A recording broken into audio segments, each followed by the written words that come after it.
Voici la vidéo de topologie numéro 7. Soit A une partie compacte et B une partie fermée de R, on pose C égale A plus B, c'est-à-dire l'ensemble des nombres qui s'écrivent A plus B, où A appartient à grand A et B appartient à grand B. Première question, montrer que C est un fermé.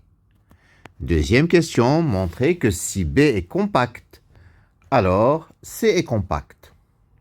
Alors, la première question, nous allons montrer que C est fermé. A est un compact de R et B un fermé de R. C, c'est l'ensemble A plus B, c'est-à-dire l'ensemble des réels qui s'écrivent petit a plus petit b, où A est un élément de grand A et B un élément de grand B. Nous allons montrer par caractérisation défermée que l'adhérence de C est contenue dans C. Alors, soit petit c appartenant à C bar.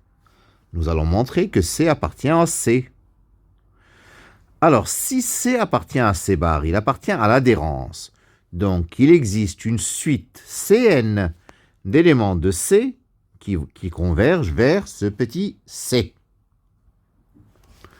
Mais si Cn est dans C, c'est que Cn s'écrit An plus Bn, avec un An dans A et un Bn dans B.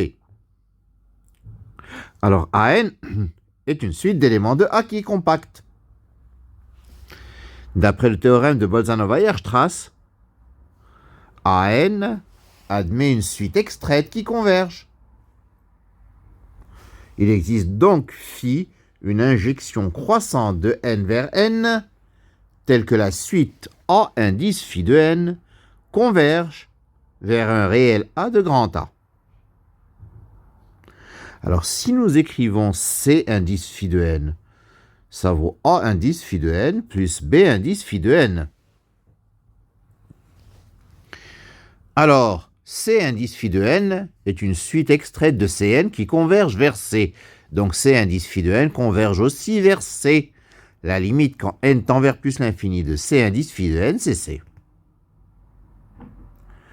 La limite quand n tend vers plus l'infini de A indice phi de n, c'est A. Donc, la limite quand n tend vers plus l'infini de B indice phi de n, c'est C moins A. Donc, B indice phi de n est une suite convergente d'éléments de B. Et B est fermé.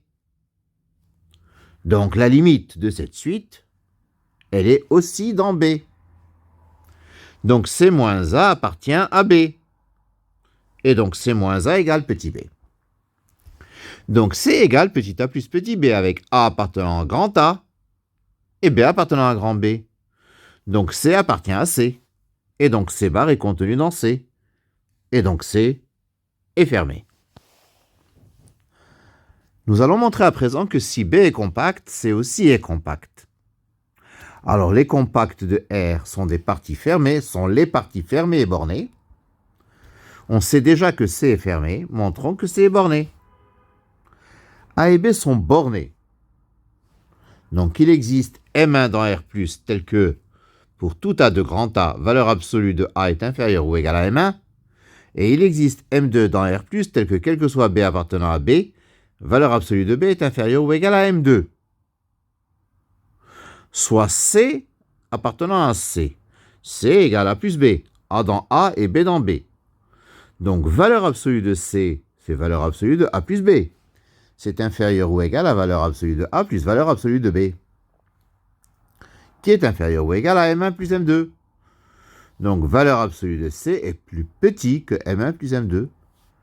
Donc, C est borné. Donc, C est compact. Voilà, c'est terminé pour ce petit exercice. Je vous remercie de votre attention.